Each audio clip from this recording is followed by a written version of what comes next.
UK boxing blogger coming right back at ya. Right, today I am making my prediction video for the Bad Blood co-main event chief support super fight that I cannot wait. I know that every boxing fan cannot wait to see, and here it goes. For me, I'm going to pick Chris Eubank Jr. to win. This is why. First of all, I think he wins, period. But as you see the build up to the fight, Joe Saunders, I don't know if you guys have been following the press conference and stuff like that, he looks really small. He looks really slim. If you look at Billy Joe, he moved up to middleweight. Not because I think he was a fully fledged middleweight in the first place, it's because I think he was a bit lazy. He didn't really want to make the weight, in my opinion. So he's always looked a bit chubby around the top half and stuff. He's always had strongish legs, like thin enough legs, but he's always looked a little bit porky up top. And now he seems to have taken it really seriously. He's gone over to the Macklin gym in Marbella and done some real hard training. Maybe that might have been the right progress for his career in a way, but he's taken it really seriously. He's trained like a beast. He could probably make 154. He's on the weight already, 2 pounds away from the weight, just like even a week ago. He looks like a different guy, totally. His face is really slim. He looks younger. Yeah, I personally think this is going to have a real bad effect when it comes to the fight, because Chris Eubank's a strong guy. He's going to be coming at him.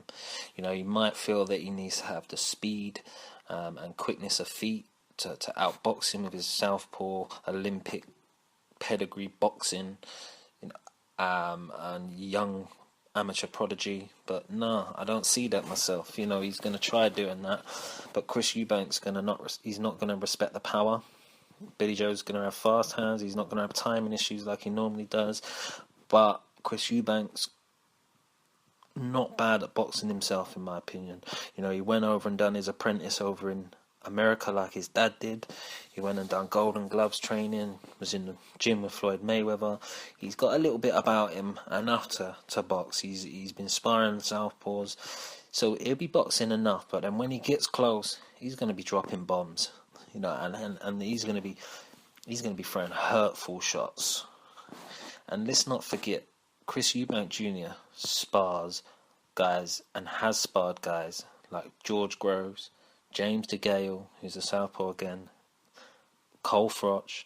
Whether you want to say that Sky were trying to promote something, which I think they had no reason to, because Chris Eubank Jr. wasn't a Sky fighter, and never, if anything, they've promoted him for a Box Nation show. He actually was pushing back Cole Froch. Cole Froch in sparring was going 100% at him.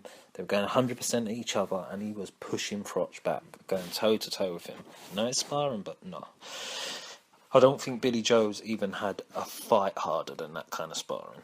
And the same, he's had difficult, aggressive spars with James DeGale, and George Groves is famous for his aggressive sparring sessions, and that's when George Groves, before Cole Froch fight, he was in there with them guys, holding his own, fighting with them, full on, and he's sparred all sorts of guys, other than that, at a higher level than Billy Joe. So he's more than ready, in my opinion. The guy's a massive middleweight. He's going to come down throwing hurtful punches. And if Billy Joe's as fragile as I think he knocks out Billy Joe 6 to 8 rounds in the most brutal way, most spectacular way, rolling onto a world title shot next year, 2 fights away from something like the Golovkin fight, and we've got a new international superstars in Chris Eubank Jr. I can't wait. That's my opinion, but on my prediction videos, I do like to give a flip side. Maybe he hasn't shown his level and hasn't been in there with a level or caliber fighter as Billy Joe Saunders. Maybe the amateur boxing pedigree of his may play a factor, and he might come in light, and he might be able to actually keep on the run, nullifying Chris Eubank's attempt to make it a fight and be exciting, and just box him with a lovely jab and lovely 2-3 punch combinations. I don't know if that'll work, because he won't have the power to discourage, and I don't think he can commit to that game plan and would be willing to lose face as well. And I don't think even if he did do that to the best of his ability, I don't think that would be enough against someone like Chris Eubank Jr. I think he'd be able to walk him down. But then I don't think it's in his nature in a way. But that's the only way I can see Billy Joe winning, which I don't see. So to me, it's a clear, decisive, spectacular finish by Chris Eubank Jr. on the 29th of November on the Bad Blood Chief Support co-main event bill. This is UK Boxing Blogger news and interviews coming right back at ya. Hope you enjoyed my prediction. Remember to subscribe to my channel and leave your comments below, and we can have a nice friendly debate about it. UK Boxing Blogger out.